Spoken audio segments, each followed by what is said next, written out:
Hi class, how are we doing today? We are going to learn about bar graphs. How do we graph data correctly on a bar graph? Students, we are going to collect data. First, we would have to write down a chart titled Pets We Own. We are going to write a column, Animals, and another column, Number of People. Under animals, we are going to put dogs, cats, and birds. And number of people, we'll put the number of people that own the animals.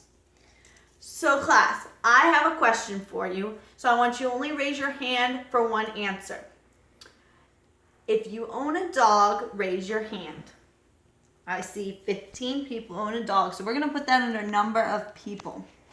Raise your hand if you own a cat. Okay, I see about 10 people own a cat. And raise your hand if you own a bird. And I see about 5 people own a bird. So now we are going to take this information that we collected and make our bar graph. What do you think I need to write down first? That is correct. We need to take our title from our original chart, Pets We Own, and write down a title. This is so our reader knows what our bar graph is going to be about. Then we're going to draw a bar graph. And we are going to put our information. This is called our x-axis. Class, this is called our x-axis. It goes back and forth. This is where our information, our animal names are going to be. So we're going to put dogs, leave a space, cats, and birds. Now the line that is going up and down, this is called our y-axis. Class, this is called our y-axis, moving your finger up and down. This is where our scale or our numbers are going to go for our bar graph. So we're going to take our numbers from our original chart. It looks like we have 5, 15, and 10. So it looks like we're counting by 5. So we're going to start with 0. We're going to put 5, 10, 15. And even though our highest number is 15, we're going to go up to 20 because we always go up higher than our highest number. Now we are going to graph our animals. We see dogs are 15. I'm going to circle the 15 on our chart. And then I'm going to find my 15 and circle it on my bar graph to make sure I have that information on my chart. I'm going to go above dogs and I'm going to put a line right near cross 15 and I'm going to bring it down and make a bar. I'm going to do the same thing for cats. Cats is 10. Circle my number on my bar graph, find it and put a line and bring it down and make another bar. And the same for birds. Circle my number, find my number on my chart and make a line and bring it down. Now with bar graphs, you use different colors for each bar. Why do you think you would use different colors for each bar on your bar graph? That is correct. If you use different colors, it is easier to see what category is. So dog could be one color, cats could be another, and birds could be another. So it would be a lot easier to see your information on the chart if it was in different colors.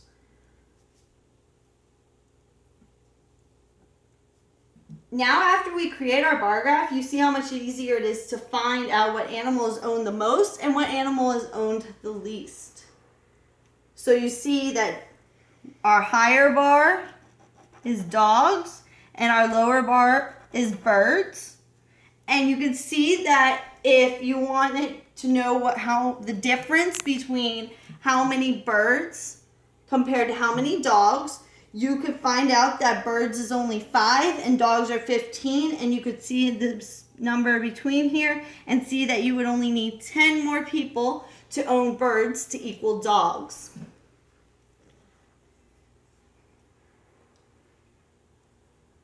What information should we look at before creating our scale? We should look at our original chart and make sure we have the correct numbers matching our bar graph. What number should be the highest on my graph and why? Again, even if your number is 15 on your chart, you want to go up one higher, or in this case 5 more higher to 20, because if we need to graph anything higher than 15 on our bar graph, then we can have that on our chart. Now class, go back to your desk and draw your own bar graph with the data that is provided.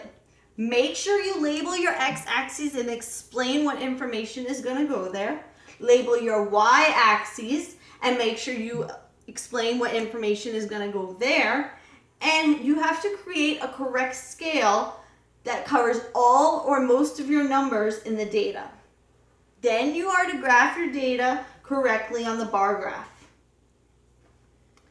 Now that you have made your own bar graph, what is an important piece of information you have learned about bar graphs? That is correct. When graphing your bar graph, you need to make sure that you have your numbers from your original chart on your bar graph scale. Discuss how would bar graphs help if we had a lot of information on a chart.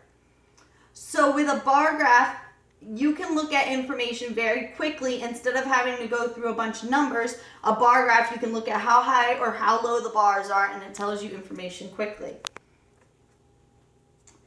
And how can we find information quickly on a bar chart, like what is the most or the least, even if we do not have the numbers in front of us? Again, we can look at the chart and see that the dogs was higher and that birds were lower, and we didn't even need to know our numbers. So now I have a bar graph assessment for you. This is going to be 4 questions. The first question says, what information is going to go under the x-axis? Remember, the x-axis is back and forth. Number 2 says, explain how to create a correct scale for a bar graph and why is it important.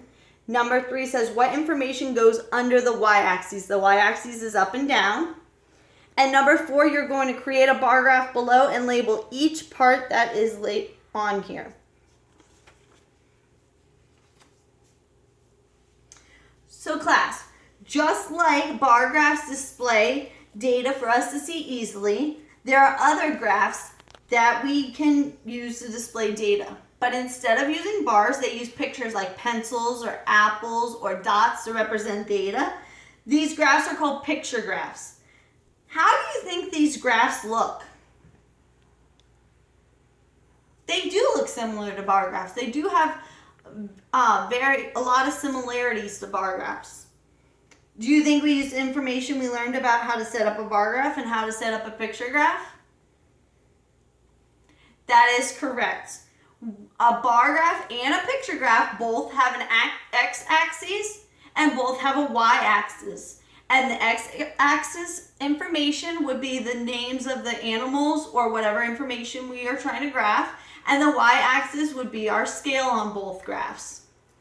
We also do have an original chart that we're going to take our information from.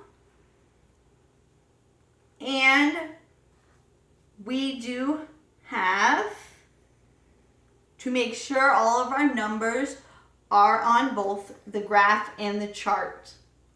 Well, class, that is bar graphs. I hope you learned a lot and are ready to learn about picture graphs next time. Have a wonderful day.